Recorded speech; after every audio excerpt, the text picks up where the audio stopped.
সে বিষয়ে আর কি বলবো, শাহজাহান ইসলাম যে কটাক্ষ কথা বলছে এটা খুবই নিন্দনীয়জনক কথা। সে এরকমভাবে কথা বলা উচিত না তার।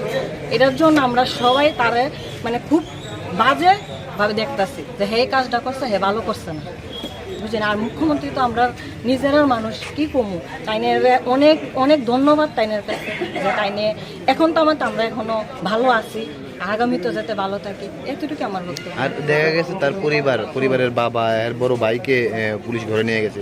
এটা তো কি কমো স্যার, যে তার মা বাবা তার অন্যায় করে না, অন্যায় করছে যে তার সাজা হোক, তার সাজার জন্য আমরা সবাই দাবি করতেছি তার সাজা হোক। হ্যাঁ, আর হের ভাই আর মার আর এই বাবার ভাইয়ের আর বাবার তারা যেহেতু আবেদন করতেছে যে তারা কোনো কিছু করে না, তাই সাইডে দেওয়ার জন্য এটা আবেদন করতেছে। আরেকটা জিনিস শোনা যাইতেছে মানে তার পরিবারটা নাকি এখান থেকে উঠিয়ে দেওয়া হবে, তো সেই বিষয়টা আপনারা কিভাবে দেখবেন? না, তারা কেন যাবে এখান থেকে? তারা এখানে থাকবে, তারা তো অন্যায় করে না, তারা এখানেই আসছিল, তারা এখানেই থাকবে।